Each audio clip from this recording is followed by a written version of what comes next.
Amazing facts India సమర్పించు దానియేలు ప్రకటన గ్రంథ ప్రవచనాలకు మిమ్మల్ని అందరినీ హృదయపూర్వకంగా ఆహ్వానిస్తున్నాము. ఈ రాత్రి మనకు ప్రత్యేకమైన అంశము అంతిమ విడుదల. ఈ అంతిమ విడుదల ఏమిటి, ఎప్పుడు జరుగుతుంది, ఎలా జరుగుతుందో దేవుని వాక్యం నుండి మనం చూడబోతున్నాము. ఈ విషయములన్నీ కూడా ఈ చక్కటి గ్రంథములో మీ కొరకు పొందుపరచబడి ఉన్నవి. ఇది ఉచితంగా మీకు అందించాలని మేము ఆశపడుతున్నాము. ఇది పొందాలంటే ఏం చేయాలి? స్క్రీన్ మీద ఉన్న ఆ నెంబర్కి ఫోన్ చేసినట్లయితే మీరు పొందొచ్చు, లేక ఆ వెబ్సైట్కి మీరు దర్శించినట్లయితే ఈ చక్కటి గ్రంథము అంతిమ విడుదల గురించి తెలియజేసే ఈ విషయాలన్నీ కూడా మీ చేతుల్లో ఉంటాయి. ప్రార్థన చేసుకుని వాక్యంలోనికి వెళ్దాం. మహాపరిశుద్ధుడా, మీకే స్తుతులు స్తోత్రములు. మాతో మాట్లాడమని, మీ పరిశుద్ధాత్మను మాకు బోధకునిగా అనుగ్రహించమని మా ప్రభువును మీ ప్రియకుమారుడైన నజరుడైన యేసు క్రీస్తు నామములో అడిగి వేడుకొంచున్నాం తండ్రి, ఆమేన్. యూదా రాజ్యాన్ని 19 మంది రాజులు పరిపాలన చేశారు. కానీ ఆ 19 మంది రాజులతో పాటు ఒక రాణి కూడా కనపడుతుంది. ఆమె పేరు అతాలియా. ఈ అతాలియా ఎవరు? యెజబెలు యొక్క కుమార్తె. యెజబెలు ఎంత దుష్ట ప్రవర్తన కలిగిన ఆ రాణియో మనకు తెలుసు. ఆమె కుమార్తె కూడా అలాగే ఉన్నది. ఈ అతాలియా యొక్క కుమారుడు పేరు అహాజియా ఇప్పుడు యూదా రాజ్యాన్ని పరిపాలన చేస్తున్నాడు. ఆయన పరిపాలన చేస్తున్న టైంలో దురదృష్టవశాత్తు ఆ అహాజియా మరణించాడు.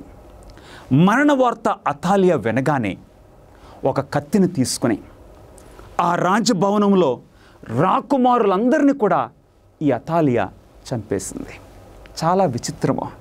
ఏ తల్లి కూడా అలాంటి పని చేయదు. తన సొంత మనవలను చంపేసింది. ఈ విధంగా అతాలియా చేస్తున్న టైంలో అదే రాజభవనంలో ఒక దైవభక్తి గల స్త్రీ ఉన్నది. ఆమె పేరు జెహోషిబా.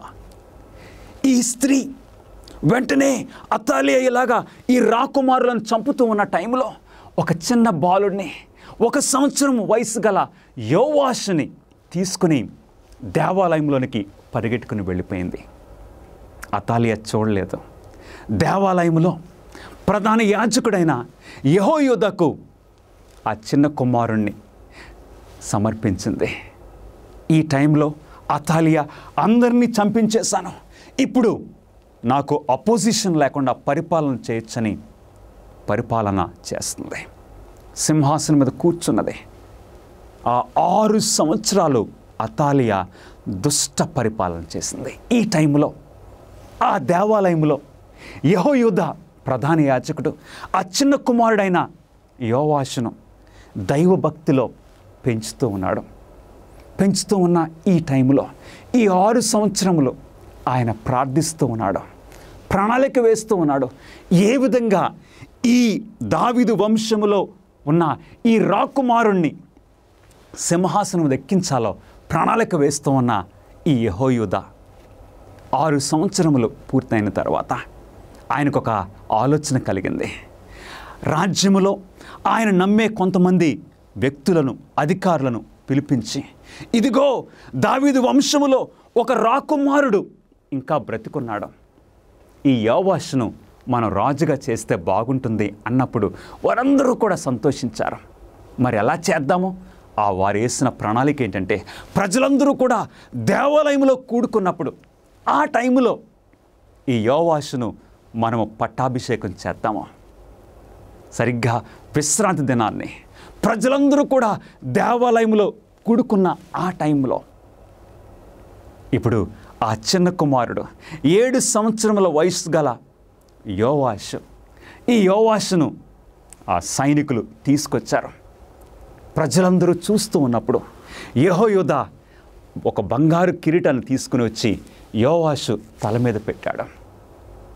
పెట్టగానే అక్కడ ఆ లేవీయులు బూరలు ఊదారు, ప్రజలందరూ కూడా చప్పట్లు కొట్టారు. అందరూ కలిసి ఏకగ్రీవంగా రాజు చిరంజీవి అగునుగా కానీ సంతోషంతో కేకలు వేశారు. ఆ టైంలో అతాలియా రాజభవనం నుండి ఆ శబ్దం విని పరుగున వచ్చింది. వచ్చి చూసినప్పుడు ఆశ్చర్యపోయింది. ఇదిగో దావీదు వంశములో ఒక రాకుమారుడు ఉన్నాడని అతాలియా గమనించింది. తర్వాత అతాలియా చంపబడింది. ఆ దుష్ట పరిపాలనకు అంతమైంది. ఇప్పుడు ఆ సువర్ణ కిరీటము ధరించిన దావీదు వంశములో నుండి వచ్చిన ఈ యోవాషు ఇప్పుడు ఆ దేవాలయం నుండి బయటకు వెళ్ళి ప్రజలను పరిపాలన చేశాడు. ఈ పరిశుద్ధ గ్రంథము మరొక రాజు గురించి తెలియజేస్తుంది. మరొక రాజు, దావీదు వంశములో నుండి వచ్చిన మరొక రాజు ఒక సువర్ణ కిరీటమును ధరించుకొని పరలోకపు దేవాలయం నుండి బయటకు వచ్చి ఆయన ప్రజలను పరిపాలన చేయబోతున్నారు. ఆయన ఎవరో దేవుని వాక్యంలో నుండి మనం చూద్దాం ప్రియులారా. పరలోకములోని ఆలయము నుండి త్వరలో రానయ్యున్న ఈ రాజు ఎవరు? ఆ రాజు ఎవరో దేవుని వాక్యము స్పష్టంగా మనకు తెలియజేస్తుంది. అందరం చదువుదామా? మరియు నేను చూడగా ఇదిగో తెల్లని మేఘము కనపడెను. మనుష్య కుమారుని పోలిన ఒకడు ఆ మేఘం మీద ఆసీనుడై ఉండెను. ఆయన శిరస్సు మీద సువర్ణ కిరీటమును, చేతిలో వాడిగల కొడవలియు ఉండెను. ఎవరండి? ఆ పరలోకపు దేవాలయమును నుండి వచ్చే ఆయన ఎవరు? మనుష్య కుమారుడు, మన ప్రభువైన యేసు క్రీస్తు వారు. అదే అంతిమ విడుదల ప్రియులరా. దుష్ట పరిపాలన నుండి, సాతాను యొక్క శోధనల నుండి, సాతాను యొక్క ఈ యొక్క పాపపు భారము నుండి విడుదల ఎవరి ద్వారా జరుగుతుంది? మన ప్రభువైన యేసు క్రీస్తు వారి ద్వారా. ఆ సువర్ణ కిరీటమును ధరించి ఆయన బహు త్వరలో ఈ భూలోకానికి రానయ్యున్నారు. యేసు క్రీస్తు వారి యొక్క రాకడ సమయం అయిందని మనం దేవుని వాక్యంలో చూడొచ్చు ప్రియులరా. చూసినట్లయితే ఆదాము మొదలుకొని అబ్రహాము వరకు 2000 సంవత్సరములు, అబ్రహాము నుండి ప్రభువైన యేసు క్రీస్తు వరకు మరొక 2000 సంవత్సరములు. యేసు క్రీస్తు వారి శిలువ మరణము పునరుద్ధానముతో క్రైస్తవ సంఘము ప్రారంభమైంది. అప్పటి నుండి మరొక 2000 సంవత్సరములు. అంటే ఈ భూమి వయస్సు 6000 సంవత్సరాలు నిండుతూ ఉన్నది. ఒక వారము 7 రోజులు, అట్లాగే ఇక 6000 సంవత్సరములు ఈ భూమికి నిండుతూ ఉన్నాయి. అంటే 7వ రోజు లేక 7వ సంవత్సరం, అంటే ఈ మిగిలిన ఆ 1000 సంవత్సరములకు ఒక తీర్పు జరగబోతుంది. సృష్టి నుండి అబ్రహాము వరకు 2000 సంవత్సరములు, అబ్రహాము నుండి క్రీస్తు వరకు మరొక 2000 సంవత్సరములు, క్రీస్తు నుండి నేటి మన తరం వరకు మరొక 2000 సంవత్సరములు. ఈ 6000 సంవత్సరాలు పూర్తవుతూ ఉన్నవి. అంటే ఇంకొక మరొక 1000 సంవత్సరములు ఈ భూమికి విశ్రాంతిగా ఉంటుంది. రాబోవు మన అంశములలో ఆ యొక్క అంశముల గురించి కూడా మనం వర్తమానం వినబోతున్నాము. ప్రకటన గ్రంథము 20వ అధ్యాయము 4వ వచనం సెలవిస్తుంది, వారు బ్రతికిన వారై 1000 సంవత్సరములు క్రీస్తుతో కూడా రాజ్యము చేసిరి. ఆ 1000 సంవత్సరముల గురించి మనము రాబో స్టడీలో చూడబోతూ ఉన్నాము. నా ప్రియ సహోదరి సహోదరులరా, ప్రభువైన యేసు క్రీస్తు వారి యొక్క రెండవ రాకడతో ఆ 1000 సంవత్సరములు ప్రారంభం కాబోతున్నాయి. యేసు తిరిగి వచ్చినప్పుడు నిశ్శబ్దంగా వస్తాడా? యేసు క్రీస్తు వారి యొక్క రెండవ రాకడ జరిగినప్పుడు అది నిశ్శబ్దంగా రహస్యంగా ఉంటుందా? దేవుని వాక్యం ఏం సెలవిస్తుంది? తెస్సలోనికీయులకు రాసిన మొదటి పత్రిక 4వ అధ్యాయం 16వ వచనము దేవుని వాక్యం సెలవిస్తుంది. నాతో పాటు చదవండి. ఆర్భాటముతోనూ ప్రధాన దూత శబ్దముతోనూ దేవుని బూరతోనూ పరలోకము నుండి ప్రభువు దిగివచ్చును. క్రీస్తునందుండి మృతులైన వారు మొదటల లేతురు. హల్లెలూయా. యేసు క్రీస్తు వారు ఆయన రెండోసారి వచ్చినప్పుడు ఎలా రాబోతున్నారండి? ఆర్భాటముతోనూ ప్రధాన దూత శబ్దముతోనూ దేవుని బూరతోనూ పరలోకము నుండి ప్రభు దిగు రాబోతున్నారు. అంటే అది నిశ్శబ్దంగా ఏమాత్రము కూడా ఉండదు. ఇర్మియా గ్రంథము 25వ అధ్యాయం 30వ వచనము, యెహోవా గర్జించుచున్నాడు, తన పరిశుద్ధాలయములో నుండి తన స్వరమును వినిపించుచున్నాడు. తన ముందర తన మందవేయు స్థలమునకు విరోధముగా గర్జించుచున్నాడు. ద్రాక్ష గానుగును త్రొక్కువారి వలె అరుచుచు ఆయన భూలోక నివాసులందరికీ విరోధముగా ఆర్భటించుచున్నాడు. అంటే యేసు క్రీస్తు వారి యొక్క రెండవ రాకడ ఏ మాత్రము కూడా నిశ్శబ్దంగా ఉండదు ప్రియులరా. ఎందుకంటే మన ప్రభువైన యేసు క్రీస్తు వారు రాజులకు రాజుగా ప్రభువులకు ప్రభువుగా ఈ భూలోకానికి రాబోతున్నారని దేవుని వాక్యం సెలవిస్తుంది. 50వ కీర్తన 3వ వచనము, మన దేవుడు వేంచేయుచున్నాడు, ఆయన మౌనముగా ఉండడు, ఆయన చుట్టూ ప్రచండ వాయువు విసురుచున్నది. యేసుక్రీస్తు వారి యొక్క రెండవ రాకడ మౌనంగా ఉండదని దేవుని వాక్యం సెలవిస్తుంది. యేసు తన రెండవ రాకడలో దొంగ వలె వచ్చిన ఒక దొంగలాగా ప్రభువైన యేసుక్రీస్తు వారు వస్తారా? దేవుని వాక్యము ఏమి సెలవిస్తుంది? 2 పేతురు 3వ అధ్యాయం 10వ వచనము, అయితే ప్రభు దినము దొంగ వచ్చినట్లు వచ్చును, ఆ దినమున ఆకాశములు మహాధ్వనితో గతించిపోవను, పంచభూతములు మిక్కటమైన వేండ్రముతో లయమైపోవను, భూమియు దాని మీద ఉన్న కృత్యములు కాలిపోవను. అవును, యేసుక్రీస్తు వారు రెండోసారి వచ్చినప్పుడు ఎలాగుంటుంది? దొంగ వచ్చినట్లు వచ్చునని వాక్యం సెలవిస్తుంది. మరి ఇంకేమవుతుంది? ఆకాశములు, ఆ దినమున ఆకాశములు మహాధ్వనితో గతించిపోవును. అవును ప్రియులారా, అది నిశ్శబ్దంగా ఉంటుందా? ఆకాశములు మహాధ్వనితో గతించిపోవును, పంచభూతములు మిక్కటమైన వేండ్రముతో లయమైపోవును. అది నిశ్శబ్దంగా ఉంటుందా? ఏమాత్రము కాదు. దొంగ వలె రావడం అంటే ఏంటో తెలుసా? యేసుక్రీస్తు వారి యొక్క రెండవ రాకడ సమయము మనకు తెలియదు. ఆ సమయం గురించి దొంగ వలె అనే ఆ మాటలు వాడబడ్డాయి.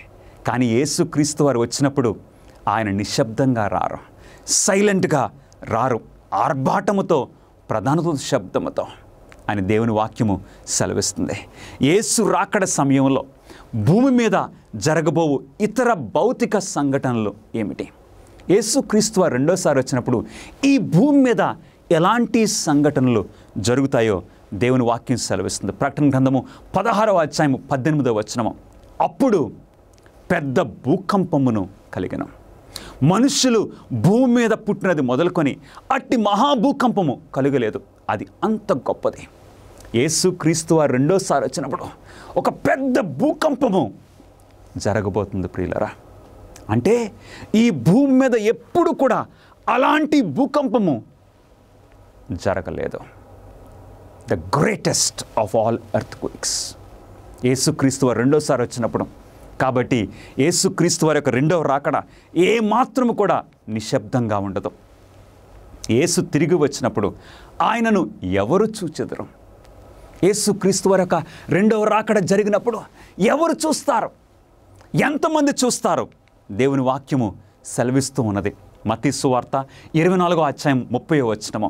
అప్పుడు మనుష్య కుమారుని సూచన ఆకాశమందు కనబడును.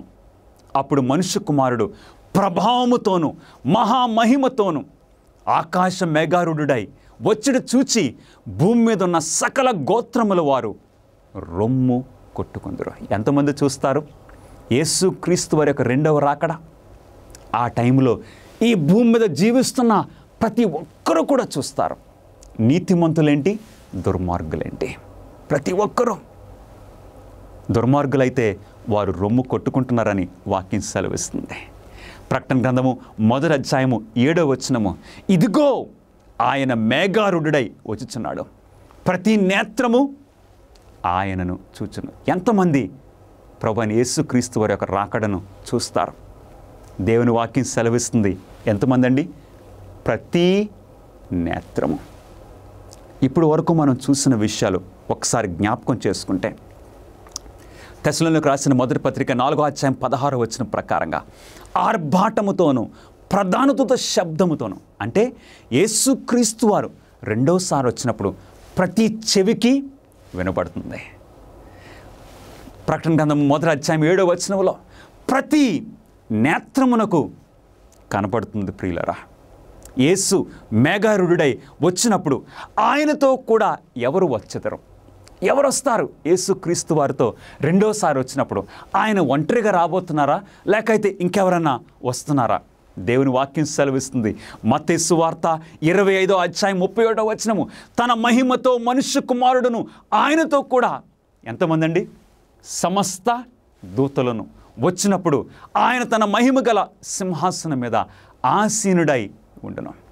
యేసుక్రీస్తు వారు రెండోసారి వచ్చినప్పుడు ఆయన ఒంటరిగా రావడం లేదు.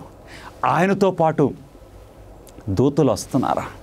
కొంతమంది దూతలు కాదు. ఎంతమంది అండి? దేవుని వాక్య ప్రకారంగా సమస్త దూతలను, హల్లెలూయా, నిన్ను నన్ను పరలోకానికి తీసుకుని వెళ్ళటానికి, ఆయన రాజ్యంలోనికి తీసుకుని వెళ్ళటానికి యేసుక్రీస్తు వారు సమస్త దూతలను వస్తూ ఉన్నారు. అంటే దేవుని దృష్టిలో నా ప్రియ సహోదరుడా, సహోదరి, నీవెంత విలువైన వ్యక్తివో ఆలోచించు. నిన్ను ఇంటికి తీసుకుని వెళ్ళటానికి ఆయన సమస్త దూతలతో యేసుక్రీస్తు వారు వస్తున్నారని యేసు ప్రభు సెలవిస్తున్నారు.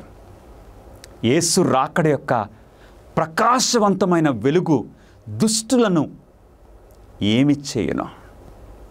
ఆయన ఈ మహామహిమతో, ఆ గొప్ప ప్రకాశముతో మన ప్రభువైన యేసుక్రీస్తు వారు రెండోసారి వచ్చినప్పుడు దుర్మార్గుల సంగతి ఏంటి? దుష్టుల యొక్క పరిస్థితి ఏంటి? తెస్సలోనికీయులకు రాసిన 2వ పత్రిక 1వ అధ్యాయము 6-7 వచనాల్లో ప్రభువైన యేసు తన ప్రభావమును కనపరుచు దూతలతో కూడా పరలోకము నుండి అగ్ని జ్వాలలలో ప్రత్యక్షమై దేవుణ్ణి ఎరుగని వారికిని ప్రతిదండన చేయనప్పుడు ఏం జరుగుతుందండి? ఆయన ఆ మహామహిమతో, అగ్నిజ్వాలలంటే దేవుని యొక్క మహిమ గురించి వివరిస్తూ పౌలు గారు రాస్తున్నారు. దుర్మార్గులకి, ఎవరైతే యేసుక్రీస్తును అంగీకరించలేదో వారికి ఏం జరుగుతుంది? ప్రతిదండన, వారికి శిక్ష జరగబోతుంది. తెస్సలోనికీయులకు రాసిన 2వ పత్రిక 2వ అధ్యాయము 8వ వచనములో, అప్పుడు ఆ ధర్మ విరోధి బయలుపరచబడును, ప్రభువైన యేసు తన నోటి ఊపిరి చేత వారిని సంహరించి తన ఆగమన ప్రకాశము చేత నాశనము చేయను. అవును, యేసుక్రీస్తు వారు రెండోసారి వచ్చినప్పుడు దుర్మార్గుల సంగతి ఏంటి? ఆ వెలుగును చూడలేక వారు పారిపోతున్నారు. చివరికి వారు నాశనము చేయబడుతున్నారని దేవుని వాక్యము సెలవిస్తుంది. యేసు రాకడయందు మృతులయ్యున్న నీతిమంతులకు ఏమి జరుగుతుంది? ప్రభువైన యేసుక్రీస్తు వారు రెండోసారి సమస్త దూతలతో, ఆర్భాటముతో ఆయన వచ్చినప్పుడు ఆ టైంలో ఏం జరుగుతుంది? ఆయన రాకడయందు మృతులైన నీతిమంతులకు ఏం జరుగుతుంది? ప్రభువైన యేసుక్రీస్తు వారు వచ్చినప్పుడు తెస్సలోనికీయులకు రాసిన మొదటి పత్రిక 4వ అధ్యాయం 16వ వచనంలో అందరం చదువుదామండి. క్రీస్తునందుండి మృతులైన వారు మొదట లేతురు. హల్లెలూయా. యేసుక్రీస్తు వారు రెండోసారి వచ్చినప్పుడు క్రీస్తునందు మృతులైన వారు మొదట లేస్తారు. వారు సమాధులలో నుండి మహిమ శరీరములతో సమాధుల నుండి బయటకు రాబోతున్నారు. ఎంత గొప్ప విషయమో. నా ప్రియ సహోదరుడా, సహోదరి, నీ కుటుంబంలో ఇటీవల ఎవరన్నా మరణించారా? ఈ కరోనా వైరస్ ద్వారా కుటుంబ సభ్యులను లేకపోతే స్నేహితులను పోగొట్టుకున్నారా? అవును. ఆ టైంలో అదొక గొప్ప హోమ్ కమింగ్, ఒక చక్కటి ఫ్యామిలీ రీయూనియన్గా దేవుడు చేయబోతున్నారు. క్రీస్తునందు మృతులైన వారందరూ కూడా వారు సమాధుల్లో నుండి మహిమ శరీరంతో వస్తారు. ఆ టైంలో, ఈ సమయంలో సజీవులకు మరియు పునరుద్ధానులైన పరిశుద్ధులకు ఏమి జరుగుతుంది? ఆ టైంలో బ్రతుకున్న నీతిమంతులకు, అలాగే సమాధుల్లో నుండి బయటకు వచ్చిన ఆ నీతిమంతులకు ఏం జరుగుతుంది? కొరింథీయులకు రాసిన మొదటి పత్రిక 15వ అధ్యాయము 52వ వచనంలో భక్తులైన పౌలు గారు ఈ విధంగా రాస్తున్నారు. అప్పుడు మృతులు అక్షయులుగా లేపబడుతురు. మృతులందరూ కూడా వారి సమాధుల్లో నుండి మహిమ శరీరములతో అక్షయులుగా లేపబడుతురు. మనము మార్పు పొందుదుము. క్షయమైన ఈ శరీరము అక్షయతను ధరించుకొనవలసినది, మర్త్యమైన ఈ శరీరము అమర్త్యతను ధరించుకొనవలసినది. యేసుక్రీస్తు వారి యొక్క రెండవ రాకడ సమయంలో ఎంత చక్కటి విషయము ప్రియులారా. సమాధిలో నుండి నీతిమంతులు మహిమ శరీరంతో లేస్తున్నారు. బ్రతుకున్న మనము రెప్పపాటున మార్పు చెందుతూ ఉన్నాము. మార్పు పొందిన తర్వాత నీతిమంతులకు ఏమి జరుగుతుంది? అందరం కూడా ఒక రెప్పపాటున మార్పు చెందిన తర్వాత నీతిమంతులకి ఏం జరుగుతుంది? తెస్సలోనికీయులకు రాసిన మొదటి పత్రిక 4వ అధ్యాయము 17వ వచనంలో అందరం చదువుదామండి. ఆ మీదట సజీవులమై నిలుచుండు మనము వారితో కూడా ఏకముగా ప్రభువుని ఎదుర్కొనుటకు ఆకాశ మండలమునకు మేఘముల మీద కొనుపోబడుతాము. హల్లెలూయా. కాగా మనము సదాకాలము ప్రభువుతో కూడా ఉందము. ప్రియులరా, సమాధుల నుండి బయటకు వచ్చిన ఆ నీతిమంతులు మహిమ శరీరంతో ఉన్నారు. రెప్పపాటున మార్పు చెందిన మనము ఏం జరుగుతున్నామండి? వారితో కూడా ఏకముగా ప్రభువుని ఎదుర్కొనుటకు ఆకాశ మండలము నాకు మేఘముల మీద కొనుపోబడతాము. మనందరం కలిసి మేఘముల మీద, అదొక మేఘముల మీద ప్రయాణంగా ఉండబోతుంది. కాగా మనము సదాకాలము ప్రభువుతో కూడా ఉందము. ఇక మన ఈ భూలోక ప్రయాణము అంతటితో అంతమైపోతుంది యేసుక్రీస్తు వారి యొక్క రెండవ రాకడతో. ఇక పాపము మనల్ని అంటలేదు, సాతానుడు మనల్ని శోధించలేడు. యేసుక్రీస్తు వారితో ఇక సదాకాలము మనం జీవించినట్లు పరలోకానికి ప్రభువుతో ఉండడానికి కొనుకోబడుతున్నాం. విచ్ఛిన్నమైపోయినటువంటి ప్రపంచంలో దేవుని యొక్క ప్రణాళిక ప్రవచనాల ద్వారా మీరు తెలుసుకోవాలని కోరుతూ ఉన్నారా? ఆచరణాత్మకమైనటువంటి గొప్ప సవాళ్లను మీరు ఎదుర్కోవాలనుకుంటే మిమ్మల్ని ఉత్తేజపరుస్తున్నాం, ఉత్సాహపరుస్తున్నాం. అమేజింగ్ ఫ్యాక్ట్స్ వారు బైబిల్ చదువుకునేటువంటి గైడ్స్ మీ కొరకై 27 పుస్తకాలను మీకు అనుగ్రహిస్తున్నారు. అద్భుతమైనటువంటి గ్రాఫిక్స్ ద్వారా మీరు అర్థం చేసుకోవడానికి నేరుగా మీకు సమాధానం దయచేస్తూ ఉన్నారు. ప్రతి చదువుకునేటువంటి ఈ గైడ్ ద్వారా బైబిల్లో సరైన సమాధానం గ్రహించుకోగలరు. మీ జీవితంలోని ప్రాముఖ్యమైన ప్రశ్నలకు సమాధానం ఇస్తుంది. ఏ విధంగా మీరు సంబంధాన్ని పెంచుకోగలరు, ప్రభువైన యేసుక్రీస్తు వారు ఎప్పుడు రాబోతూ ఉన్నాడు, ఇంకా ఎన్నో విషయాలను తెలుసుకోవచ్చు. భవిష్యత్తులో ఈ యొక్క విలువైన విషయాన్ని కోల్పోకండి. మీ జీవితాన్ని రూపాంతరపరుస్తూ ఉన్నాయి అమేజింగ్ ఫ్యాక్ట్స్ వారు ఇచ్చేటువంటి బైబిల్ చదువుకునే పుస్తకం. ఇవి మీకు ఇంగ్లీష్ లోను, హిందీ, తమిళ్, తెలుగులో మీకు లభిస్తూ ఉన్నాయి. వేచి ఉండకండి, వెంటనే మీ యొక్క స్టడీ గైడ్స్ ను ఇప్పుడే ఆర్డర్ చేయండి. AFTV.in అనేటువంటి మా వెబ్సైట్ ని సంప్రదించి వెంటనే పొందండి. తన రెండవ రాకడ గురించి యేసు ఏ గంభీరమైన హెచ్చరిక ఇచ్చారు? యేసుక్రీస్తు వారి యొక్క రెండవ రాకడ గురించి ప్రభువైన యేసుక్రీస్తు వారు ఇచ్చిన హెచ్చరిక ఏంటి? మత్తయి సువార్త 24వ అధ్యాయము 5వ వచనములో అనేకులు నా పేరట వచ్చి నేనే క్రీస్తు అని చెప్పి పలువురిని మోసపరచెదరు. యేసుక్రీస్తు వారి యొక్క రెండవ రాకడ ముందు మనకి ఈ హెచ్చరిక ఉన్నది ప్రియులరా. అనేకులు అబద్ధపు క్రీస్తులు వస్తారని ప్రభు సెలవిచ్చారు. క్రీస్తు పేరట వచ్చి అనేకులను మోసపరుస్తారని సెలవిచ్చారు. మత్తయి సువార్త 24:24 అబద్ధపు క్రీస్తులను, అబద్ధపు ప్రవక్తలను వచ్చి సాధ్యమైతే ఏర్పరచబడిన వారి సహితము మోసపరుచుటకై గొప్ప సూచక క్రియలను, మహత్కార్యములను కనపరచెదరు. సూచక్రియలు చేస్తారు, గొప్ప కార్యాలు చేస్తారు. అబద్ధపు క్రీస్తులు క్రీస్తు పేరట వచ్చి మోసం చేస్తారని దేవుని వాక్యము సెలవిస్తున్నది. కాబట్టి మనం ఈ హెచ్చరికను జాగ్రత్తగా పాటించాలి. యేసు క్రీస్తుతో మనకి ఆ సంబంధం ఉండాలి. ఎందుకంటే ఈ అబద్ధపు క్రీస్తుల యొక్క ముఖ్య ఉద్దేశం ఏంటి? సాధ్యమైతే ఏర్పరచబడిన వారిని సహితము మోసపరచుటకై గొప్ప సూచక క్రియలు, మహత్కార్యములు కనపరుస్తారు. అందుగురించి మన ప్రభువు మనకిచ్చిన హెచ్చరిక ఏంటి? కాబట్టి ఎవరైనను ఇదిగో లోపలి గదిలో ఉన్నాడని చెప్పినను నమ్మకుడి. మీరు వెళ్ళొద్దు. ఆ అబద్ధపు క్రీస్తులతో మీరు ఏ సంబంధం పెట్టుకోవద్దు. ఆ అబద్ధపు క్రీస్తులు ఇదిగో లోపల గదిలో ఉన్నాడంటే మీరు నమ్మొద్దు. ఇదిగో అరణ్యములో ఉన్నాడంటే మీరు వెళ్ళొద్దు. మోసపరచబడకుండా నీతిమంతులను ఏది నివారించును? అలాంటి పరిస్థితుల్లో, అలాంటి మోసకరమైన పరిస్థితుల్లో నీవు నేను కూడా మోసపోకుండా ఉండాలంటే ఏం చేయాలి ప్రియులరా? దేవుని వాక్యం సెలవిస్తుంది, మన ప్రభువు సెలవిస్తున్నారు. ధర్మశాస్త్రమును ప్రమాణ వాక్యమును విచారించుడే. ఈ వాక్య ప్రకారము వారు బోధించిన ఎడల వారికి అరుణోదయము కలుగుదు. కాబట్టి ఆ మోసముల నుండి మనల్ని కాపాడేది పరిశుద్ధ గ్రంథము. ఈ గైడ్ బుక్, ఈ పరిశుద్ధ గ్రంథము మనల్ని కాపాడుతుంది. కాబట్టి ఎవరైతే వారి యొక్క బోధలు ఈ వాక్య ప్రకారంగా ఉండవో వారికి అరుణోదయము లేదు, వారికి అరుణోదయము కలుగలేదు. వారు చీకటి సంబంధులు. కాబట్టి ప్రతి బోధను దేవుని వాక్యంతో మనం సరిచూసుకోవాలని దేవుని వాక్యం సెలవిస్తుంది. అబద్ధపు క్రీస్తును చూచుటకు వెళ్ళుటకు సురక్షితమేనా?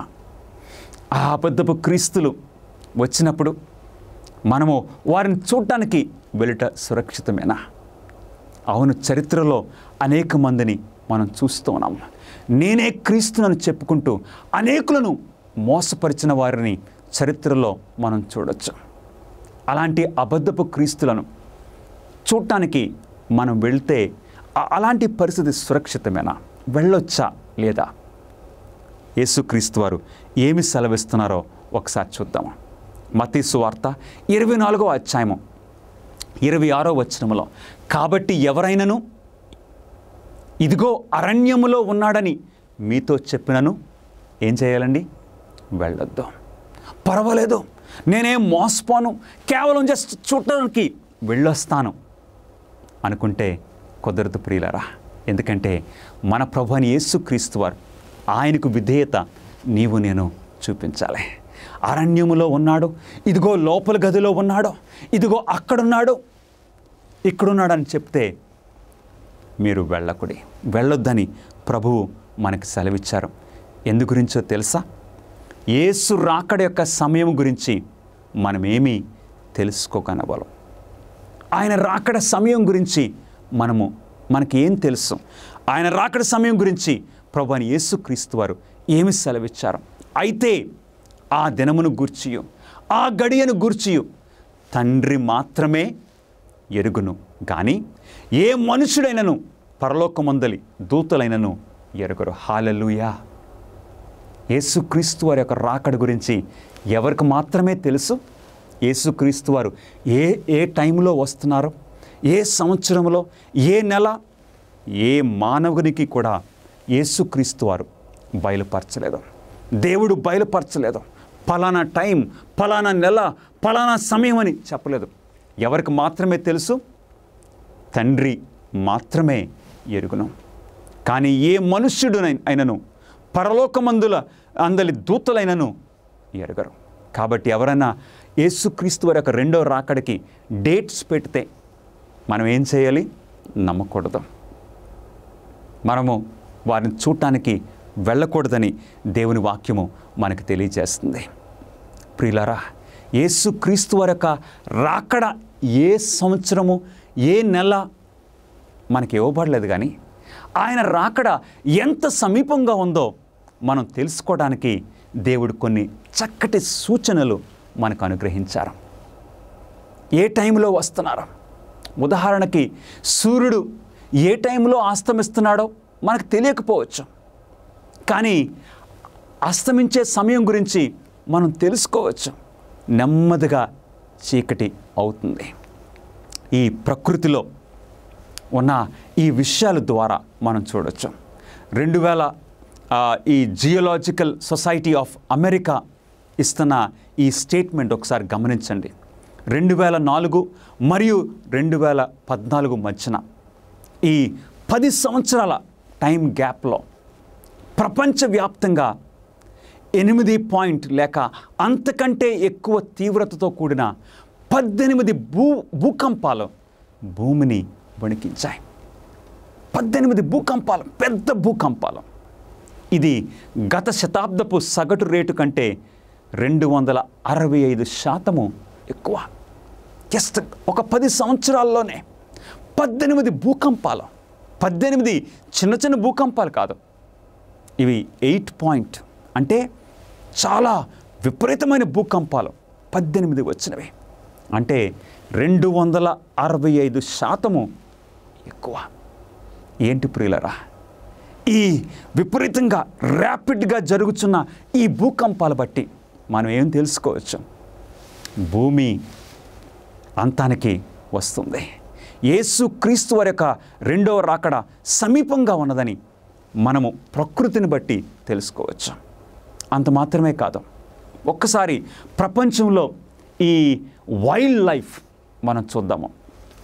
ప్రపంచంలోని వన్యప్రాణులలో సగభాగము గత 40 సంవత్సరాలలో అంతరించిపోయాయి.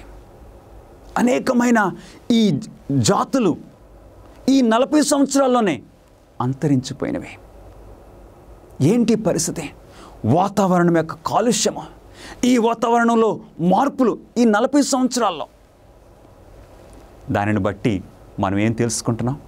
యేసుక్రీస్తు వారి యొక్క రాకడ సమీపంలో ఉన్నదని మనం గుర్తిస్తున్నాం. ప్రియులరా, ప్రతిరోజు అనేక మంది భారతదేశపు యువకులు విదేశీ యుద్ధాల్లో పోరాడేదానికన్నా ముఠా గొడవల్లోనే ఎక్కువగా చనిపోతున్నారు. క్రైమ్, వైలెన్స్, ఈ దోపిడీలో, ఈ యుద్ధాలు, ఈ మధ్యన గొడవలు, ఇలాంటి విషయాల్లో అనేక మంది భారతదేశపు యువకులు మరణిస్తూ ఉన్నారు. ఎక్కువైపోతున్నాయి. పాపములో ప్రజలు స్థిరపడిపోతున్నారు. దుర్మార్గతలో నిలిచిపోతున్నారు. ఏంటి పెరుగుచున్న ఈ దుర్మార్గత, పెరుగుచున్న ఈ పాప పరిస్థితి ఏంటి ప్రియులరా? యేసుక్రీస్తు వారి యొక్క రాకడ సమీపంగా ఉన్నదని మనకి తెలుస్తుంది. అంత మాత్రమే కాదు,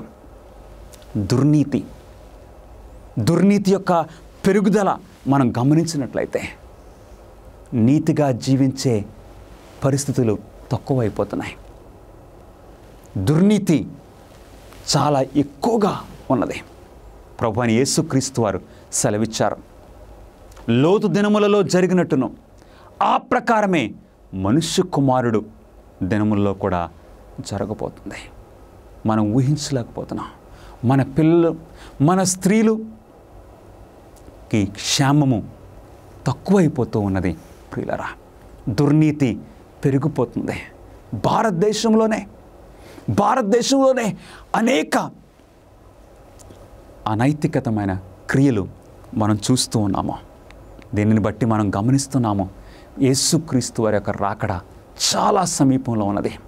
అంత మాత్రమే కాదు, జనాభా సంఖ్య ఒక్కసారి చూస్తే ఈ ఓవర్ పాపులేషన్, చాలా స్పీడ్గా పెరుగుతున్న ఈ జనాభా సంఖ్య గురించి ఒకసారి ఆలోచించండి.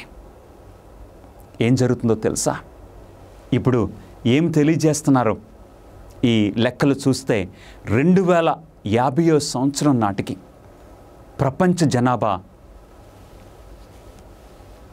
950 కోట్లు అవుతుందని అంచనా వేయబడింది. 950 కోట్లు. ఇంతమంది ప్రజలకి ఈ భూమి చాలుతుందా? ఈ భూమికున్న ఈ రీసోర్సెస్ సరిపోతాయా? ఏంటి ప్రియులరా, కరువులు రాబోతున్నాయి, కల్మషము పెరిగిపోతుంది. ఇలాంటి పరిస్థితుల్లో మనం ఉన్నాము. అందుకే ఈ భూమి ఒక చీకుపోతున్నట్లు, ఈ భూమి నెమ్మదిగా ఇది అంతరించిపోవటానికి దగ్గర అవుతున్నట్లు మనం చూస్తూ ఉన్నాము. అంత మాత్రమే కాదు, దేశాలను చూస్తే రాజకీయ అస్థిరత, ఆయుధాలు మనం చూస్తున్నాం. ప్రపంచము సైనికులు,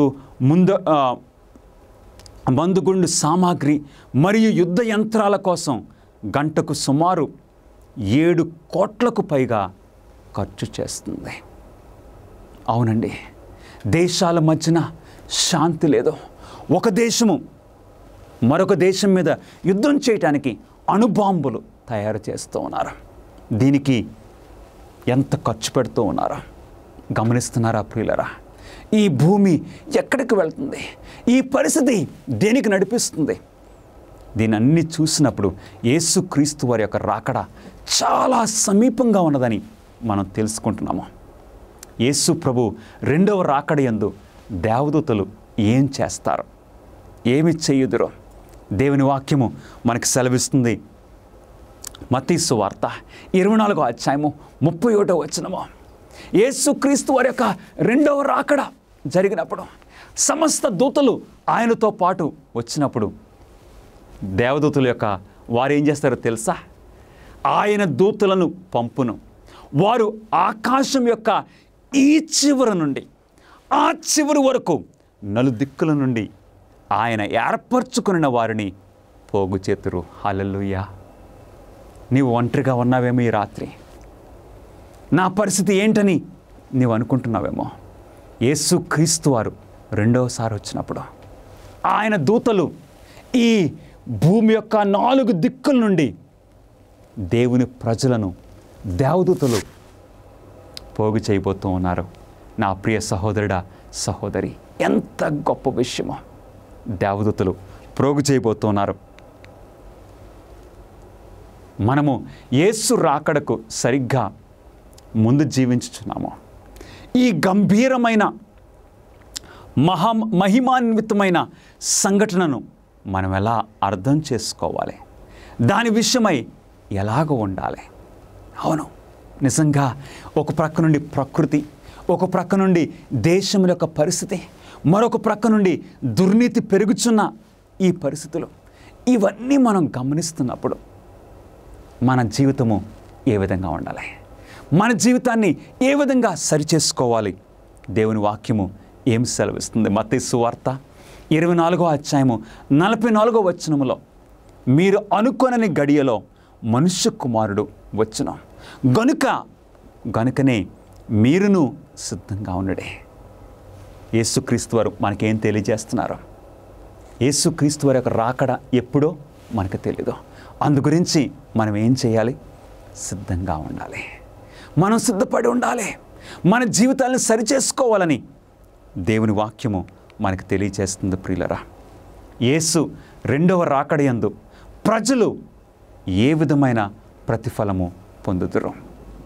ఎలాంటి ప్రతిఫలము వారు పొందుతారు? ఎలాంటి బహుమానము ప్రజలు పొందుతారు? ప్రభువైన యేసుక్రీస్తు వారు ఆయన సెలవిస్తున్నారు. ప్రకటన గ్రంథము 22వ అధ్యాయము 12వ వచనములో మన ప్రభువైన యేసుక్రీస్తు వారు ఏమంటున్నారో తెలుసండి? ఇదిగో త్వరగా వచ్చుచున్నాను, వాని క్రియ చొప్పున ప్రతి వానికిచ్చుటకు నేను సిద్ధపరిచిన జీతము నా యొద్దనున్నది. ప్రకటన గ్రంథము 22వ అధ్యాయంలో యేసుక్రీస్తు వారు 3 సార్లు ఇదిగో నేను త్వరగా వచ్చుచున్నానని సెలవిస్తున్నారా? ఆయన అంటున్నారు, వాని క్రియ చొప్పున ప్రతి వానికి ఇచ్చుటకు నేను సిద్ధపరిచిన జీతము నా యొద్దనున్నది. యేసుక్రీస్తు వారు మనకు మన క్రియలను బట్టి మనకు ఆ జీతం ఇవ్వటానికి, ఆ బహుమానం ఇవ్వటానికి ఆయన వస్తూ ఉన్నారు. యేసు తిరిగి వచ్చినప్పుడు దుర్మార్గులు ఏమని చెప్పుదురు?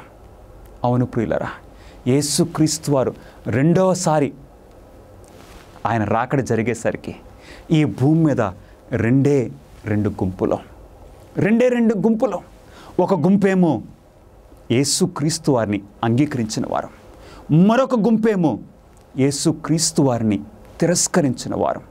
ఒక గుంపు నీతిమంతులు, మరొక గుంపు దుర్మార్గులు. ఆయన తిరిగి వచ్చినప్పుడు దుర్మార్గులు ఏమని చెప్పుదురు? దుర్మార్గుల యొక్క పరిస్థితి ఏంటి?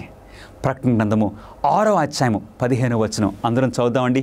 భూరాజులను, గనులను, సహస్రాధిపతులను, ధనికులను, బలిష్ఠులను, ప్రతి దాసుడు, ప్రతి స్వతంత్రుడును ఏం చేస్తున్నారు? వారందరూ కూడా సింహాసన ఆసీనుడై ఉన్న వాని యొక్కయు గొర్రెపిల్ల యొక్కయు ఉగ్రత మహాదినము వచ్చెను. దానికి తాళజాలిన వాడు ఎవడు? మీరు మా మీద పడి ఆయన సన్నిధికి మమ్మను మరుగు చేయుడని పర్వతములతోనూ బండలతోనూ చెప్పుచున్నారా? యేసుక్రీస్తు వారు రెండవ రాకడ వచ్చినప్పుడు, అవును ప్రియులరా, రెండు గుంపులు. ఈ దుర్మార్గులు ఏం చేస్తున్నారండి? ఆ సింహాసనాసీనుడైన వాని యొక్కయు గొర్రెపిల్ల యొక్కయు ఉగ్రత మహాదినం వచ్చును గనుక దానికి తాళజాలిన వాడెవరు? ఎవరు దీనిని భరించగలరు? ఇలాంటి పరిస్థితిని ఎవరు ఎదుర్కోగలరు? కాబట్టి మీరు మా మీద పడి మమ్మల్ని మరుగు చేయడని పర్వతములతోనూ బండలతోనూ చెప్పుచున్నారు. యేసుక్రీస్తు వారు రెండవసారి వచ్చినప్పుడు నీ పరిస్థితి ఏంటి ప్రియ సహోదరుడా, సహోదరి? నీవు ఆ టైంలో ఆ కొండలకి, ఆ బండ సందులకి, ఆ పర్వతాల దగ్గరికి నువ్వు పారిపోయే స్థితిలో ఉంటావా? మీరు మా మీద పడి మమ్మల్ని మరుగు చేయండి, మమ్మల్ని దాయండి, ఆయన మహిమను చూడలేకపోతున్నామని దుర్మార్గులు చెప్పినట్లు నీవు కూడా చెప్పే ఆ స్థితిలో ఉంటావా? నీ పరిస్థితి ఏంటి ప్రియ సహోదరుడా, సహోదరి? ఒక ప్రక్క నుండి దుర్మార్గులేమో కొండల దగ్గరకు, ఆ బండల చాటుకి పారిపోతూ ఉంటే, మరి నీతిమంతులు ఏం చేస్తారు? యేసు ప్రభు ప్రత్యక్షమగినప్పుడు నీతిమంతులు ఏమని అందురు? అంటే యేసుక్రీస్తు వారిని అంగీకరించిన వారు, యేసుక్రీస్తు వారితో సంబంధం కలిగిన వారు, వారు ఏమంటారో దేవుని వాక్యము ఈ విధంగా సెలవిస్తుంది. నీతిమంతుల సంగతి ఏంటి? అవును ప్రియులారా, దుర్మార్గులకు అది శిక్ష దినముగా ఉన్నది, కానీ నీతిమంతులకు అది విమోచన దినంగా ఉంటుంది. అందు గురించి ఈ నీతిమంతులు ఏమంటున్నారండి? యెషయా గ్రంథము 25వ అధ్యాయము 9వ వచనం మనందరం కూడా ఒకసారి చదువుదాం ప్రియులారా. ఇదిగో మనలను రక్షించునని మనం కనిపెట్టుకుని ఉన్న మన దేవుడు ఈయనే, ఆయన రక్షణను బట్టి సంతోషించి ఉత్సహింతము. అంతిమ విడుదల మనల్ని విమోచించడానికి ఇదిగో మన దేవుడు వస్తున్నారు. మనల్ని రక్షించనని మనం కనిపెట్టుకుని ఉన్నామే, మనం ఎదురు చూస్తామే, ఇదిగో ఈయన అని వారు సంతోషించి ఉత్సహిస్తారు. ఒక ప్రక్క నుండి దుర్మార్గులు ఆ కొండల చాటుకి, బండల చాటుకి పారిపోతుంటే, నీతిమంతులు సంతోషంతో ప్రభువైన యేసుక్రీస్తు వారిని ఎదుర్కొంటారు. ప్రియులారా, ఏ గుంపులో నీవు ఉండాలని ఆశపడుచున్నావు? నీవే గుంపులో ఉంటావో? యేసుక్రీస్తు వారి యొక్క రాకడ జరిగినప్పుడు ప్రభువైన యేసుక్రీస్తు వారు ఆయన రాకడలో నీవు సంతోషంతో, ఆనందముతో, ఉత్సాహంతో ఆయన ఎదుర్కోవాలని ఈరోజు ఈ వర్తమానము నీకు వినిపిస్తూ ఉన్నారు. ఎందుకంటే ఏ ఒక్కరూ కూడా నశించిపోవటము మన ప్రభువైన యేసుక్రీస్తు వారికి ఇష్టం లేదు. నా ప్రియ సహోదరి, సహోదరులారా, యేసుక్రీస్తు వారు ఆ అంతిమ విడుదల గురించి తెలియచేస్తున్నారు. నీవు ఏ గుంపులో ఉంటావు? ఆ దుర్మార్గుల గుంపులోనా, లేక ఆ నీతిమంతులు గుంపులోనా? యేసు రెండవ రాకడను గురించిన ప్రధాన ఉద్దేశ్యము ఏమిటి? అసలు యేసుక్రీస్తు వారు రెండవ రాకడ జరగడానికి ప్రాముఖ్యమైన ఉద్దేశం ఏంటి? Main purpose. యేసుక్రీస్తు వారు ఎందుకు వస్తున్నారు? ఆయన మాటల్లో సమాధానము మనం చూద్దాం.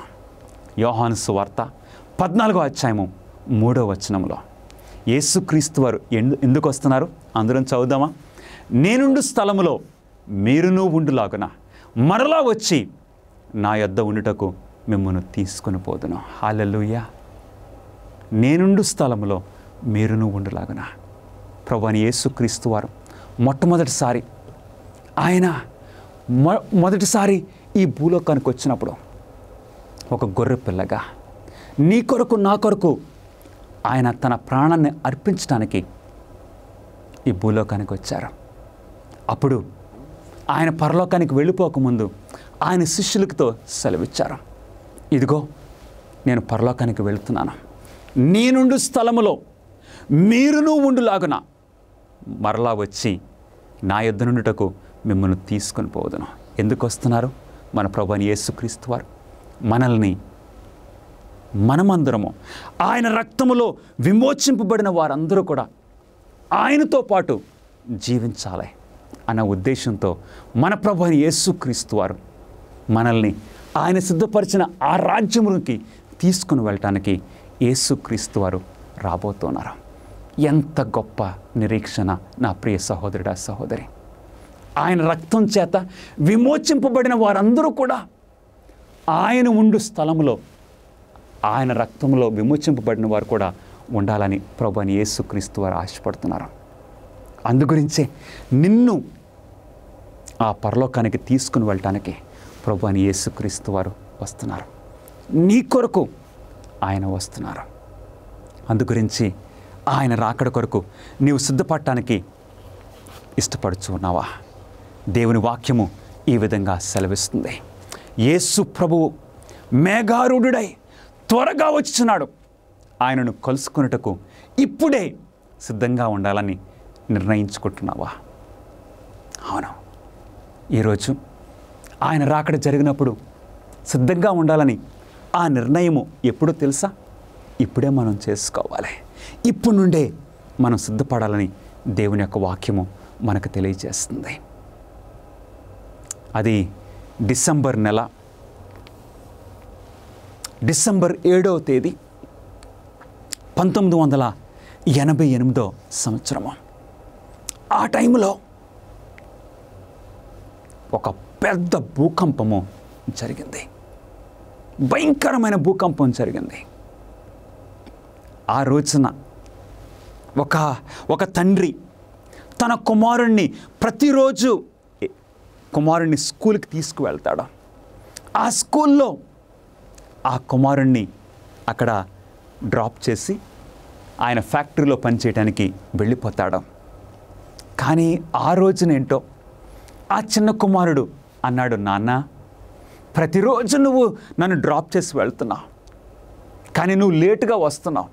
ఈ రోజున మాత్రం నువ్వు టైంకి రావాలి, నన్ను ఇంటికి టైంకి తీసుకువెళ్ళాలి అని తండ్రితో అన్నాడు.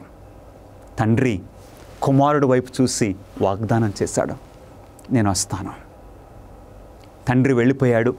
కుమారుడు స్కూల్కి ఆ గేట్లో నుండి వెళ్ళిపోయాడు.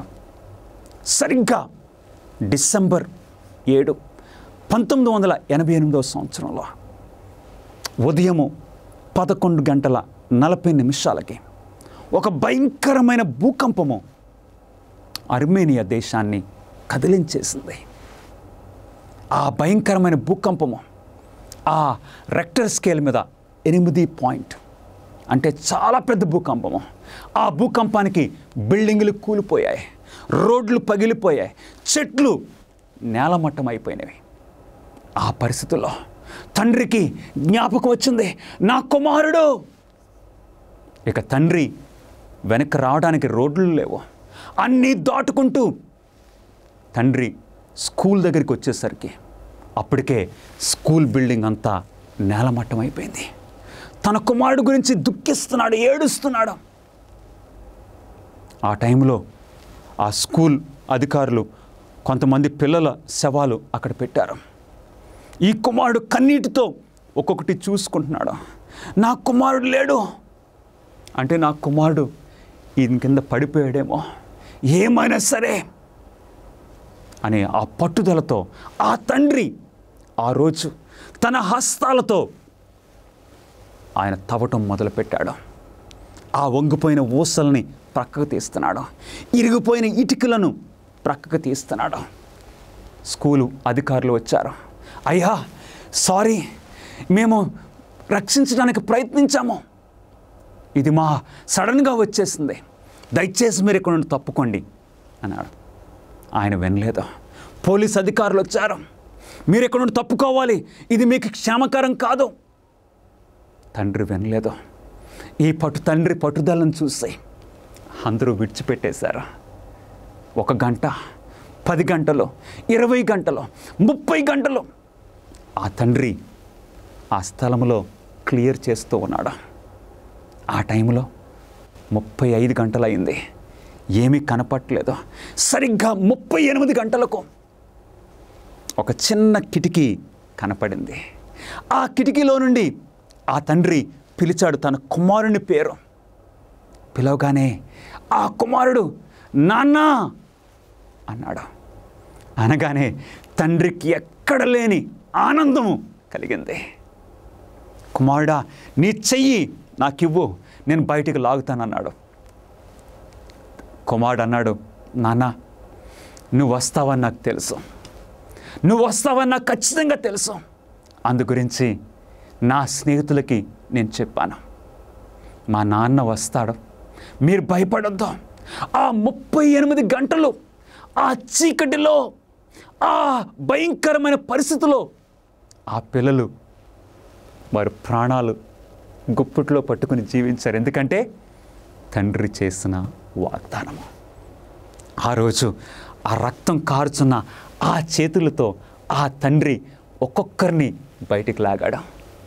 14 మంది పిల్లల్ని ఆ తండ్రి బయటికి తీసుకొచ్చాడు.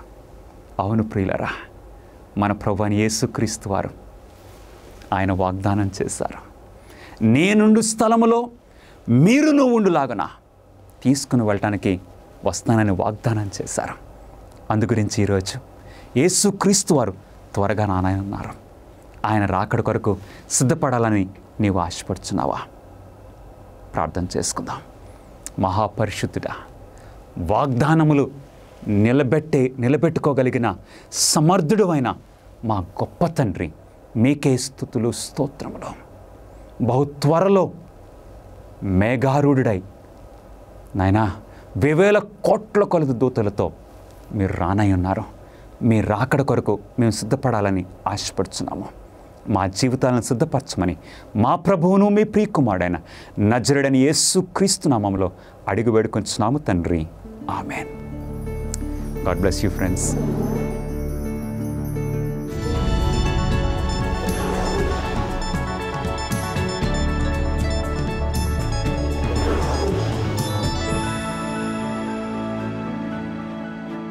జమైకాలోని పోర్ట్ రాయల్ ఒకప్పుడు ప్రపంచంలోనే అత్యంత దుష్ట నగరంగా పరిగణించబడింది. వారు గ్రహం మీద ఏ ఇతర ప్రదేశం కంటే చదరపు అడుగుకి ఎక్కువ బార్లు మరియు వేశ్యా గృహాలను కలిగి ఉన్నారు.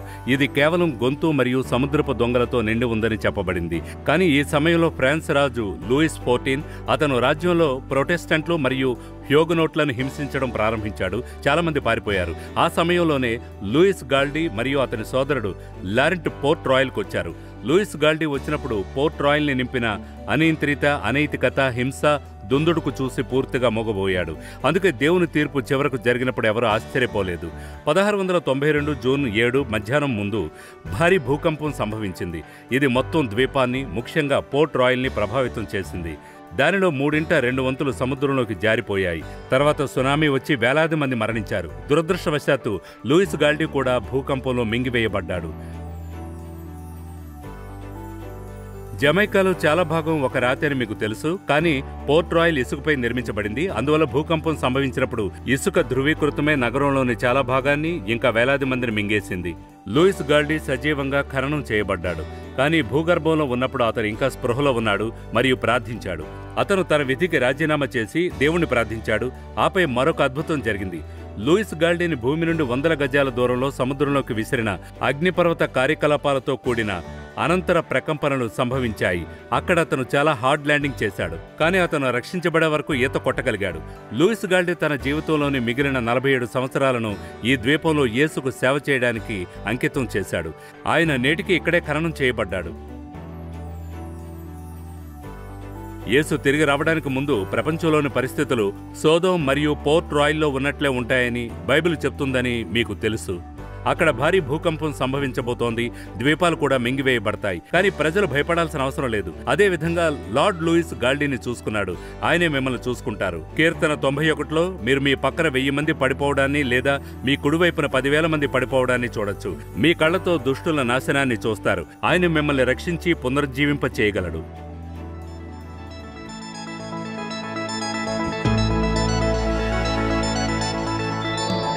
మరిన్ని అమేజింగ్ ఫ్యాక్ట్స్ వీడియోల కోసం మా యూట్యూబ్ ఛానల్ దర్శించండి. సబ్స్క్రైబ్ చేయడం మర్చిపోవద్దు.